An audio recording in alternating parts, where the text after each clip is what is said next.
Инсульт относится к самым опасным неврологическим заболеваниям. В цивилизованных странах ежегодно регистрируются сотни тысяч случаев инсульта. К сожалению, если пропустить первые минуты и часы этого грозного заболевания, процесс становится необратимым. Вот почему так важно знать правила первой помощи при инсульте. При возникновении первых признаков инсульта необходимо как можно скорее обратиться за неотложной врачебной помощью, поскольку необратимые изменения в головном мозге могут формироваться в течение нескольких часов.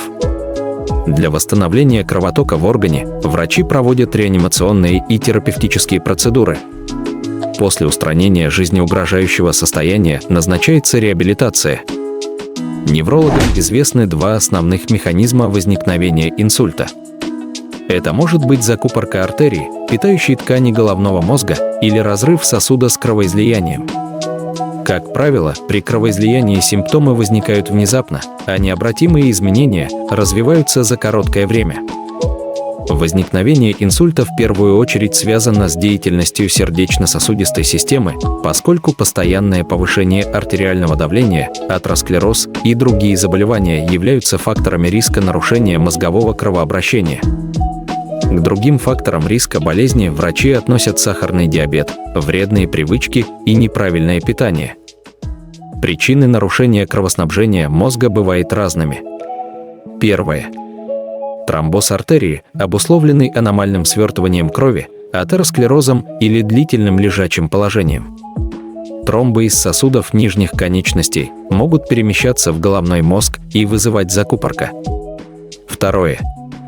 Черепно-мозговая травма, сопровождающаяся кровоизлиянием в оболочках или тканях головного мозга.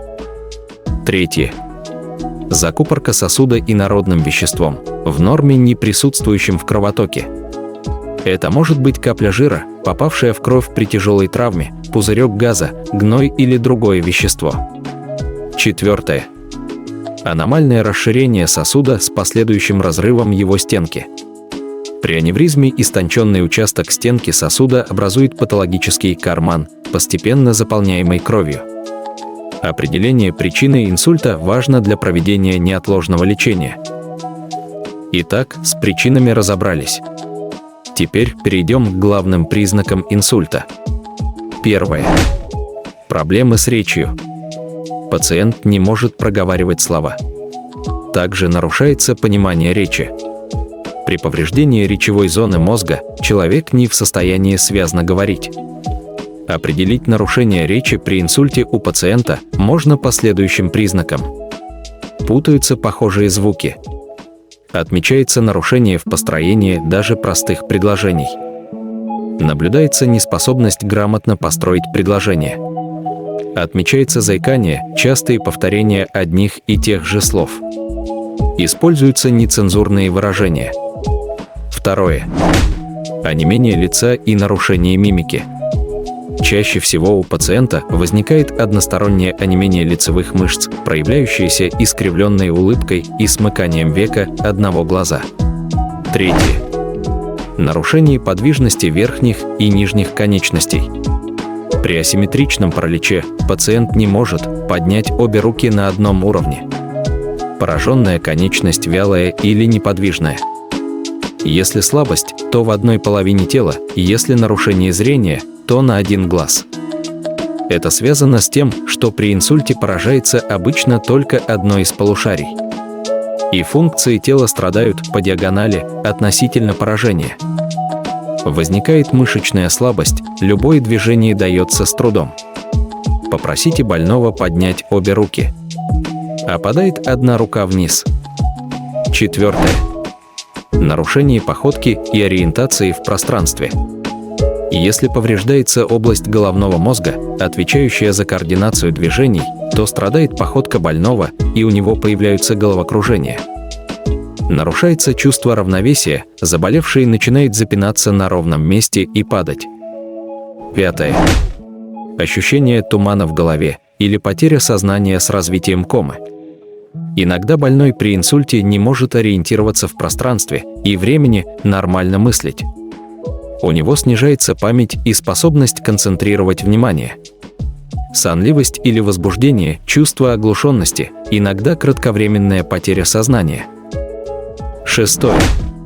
Внезапная сильная головная боль, сопровождающаяся головокружением и слабостью. Признаки геморрагического инсульта – это ощущение внезапного удара в голову и очень сильная головная боль, от которой человек теряет сознание. Иногда могут быть судороги. Сознание обычно восстанавливается, но больной остается заторможенным, он постоянно жалуется на головную боль и страдает от тошноты и рвоты. 7. Нарушение слуха и зрения. Нечеткость зрения, сужение зрительных полей, косоглазие, шум в ушах, ощущение, что приглушили звук, мушки или пятна в глазах, затуманивание зрения – все это признаки плохого кровоснабжения головного мозга. При некоторых видах инсульта человек не может дотянуться подбородком до ключицы. Это вызывается спазмом мышц затылка. Такие спазмы бывают при кровоизлиянии в мозг.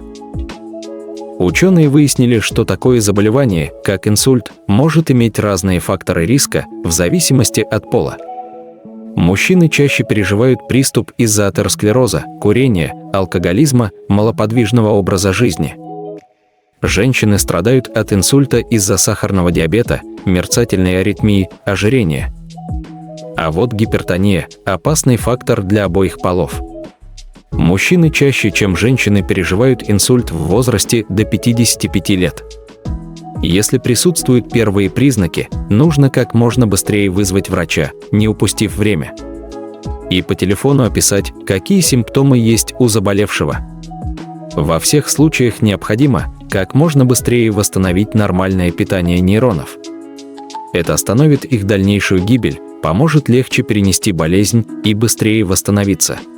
Для предупреждения инсульта и его рецидивов необходимо своевременно лечить основные заболевания, осложнением которых часто является инсульт, атеросклероз сосудов и гипертоническую болезнь.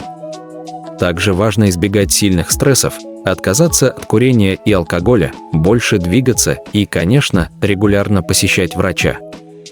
Спасибо за просмотр, подписывайтесь на мой канал и ставьте лайк. Всем добра! Будьте здоровы!